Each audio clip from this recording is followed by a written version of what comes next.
Hi guys, I have decided to hop on camera to discuss a particular issue that happened this past weekend in Orlando, Florida.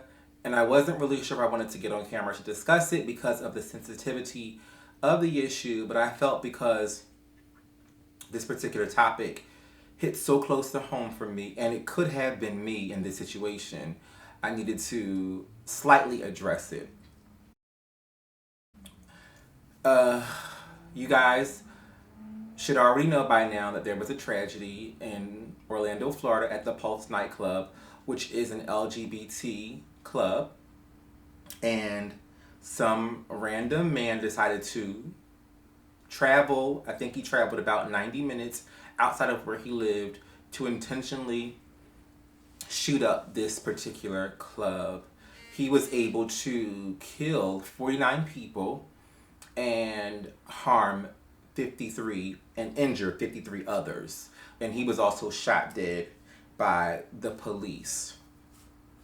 I I just want to send my love, prayers, and condolences to the families because this could have been my family going through what you guys are going through. This could have been me in the situation having been killed and or injured. But I don't really want to go into too much back and forth.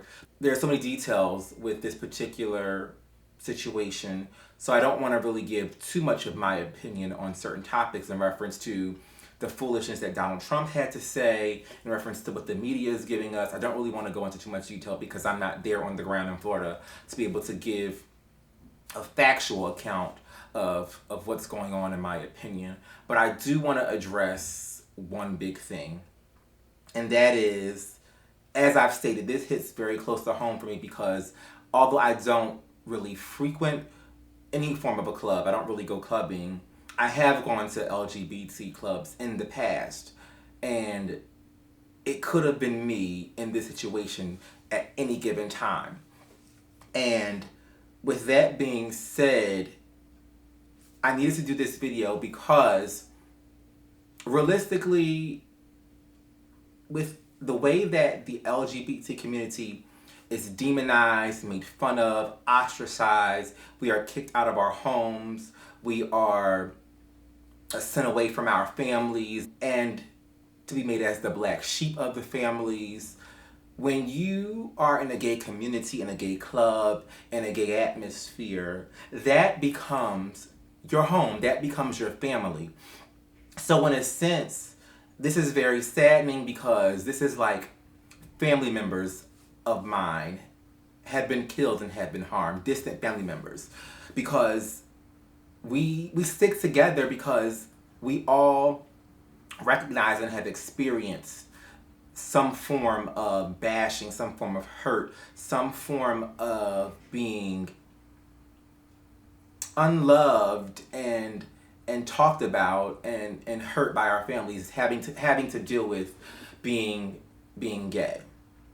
The one specific thing that I want to address that is outside of this random man, whoever he was, I don't want to address his name or really address him in the video because this video is not about him.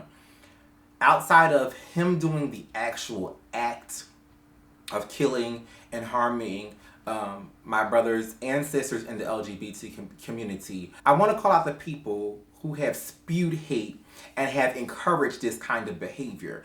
I want to call out not just Muslims because this man is affiliated with Muslims. I want to call out Christianity, all religions that spew some form of hate, regardless of what you say your God believes, what you say your God has stated. At the end of the day, most religions, the core of it is supposed to be for you to share and spread love. Christian churches spew so much hate while you harbor and have the largest number of homosexuals in your organizations.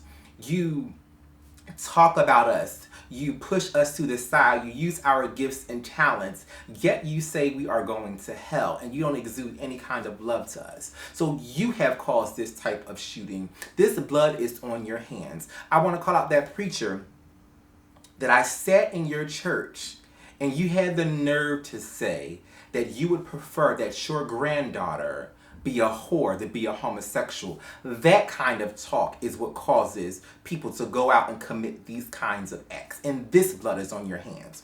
I want to call out my grandmother for telling me that I made a mockery of God for getting married, that I was going to die and go to hell. You are the reason that this kind of issues and horrible acts happen. It is you. It is you for not spreading love and not sharing love. It is you for spewing hate. Who the hell are you to say that we are going to hell? You are not God and you don't have the last say. And I also want to call out any parent that has ever disowned a child for being homosexual. Any parent that has kicked their child out and left them to figure it out on their own, all because of their sexuality. It is your fault. This blood is on your hands. To every single pastor that has said anything negative about homosexuals over the pulpit or outside of the pulpit, this is your fault. You used those guns and killed those people because you have spewed hate and not love. If there was more love being shared and spread, then this would not have happened. I also want to call out people in legislation, senators, governors, mayors, so on and so forth. This blood is also on your hands for you voting against gay rights. Because you not voting for gay rights shows that you think that we are second-class citizens or not citizens at all. So I don't want to take this video the wrong direction because I'm getting upset opposed to staying in the mind frame of wanting to keep these individuals lifted up. But this really hit so close to home because an associate of mine was in that club and was killed. This is also why it took me about a day to do this video, because there was no confirmation on whether he was okay. His name is Shane Evan Tomlinson. He was 33 years old. He was a singer. Reminded me of my husband just because of his involvement and love for singing. He was also in a band. I forget what the name of his band was. But he was in a band. He was the lead singer of a band. And just a very, very happy-go-lucky, kind person, loving person. And wow, this happened to him, this could have been me. And I want to dedicate this video to you, Shane. We know that you're in a better place. Again, I pray for all the families and friends who were affected by this. And thank you guys for watching.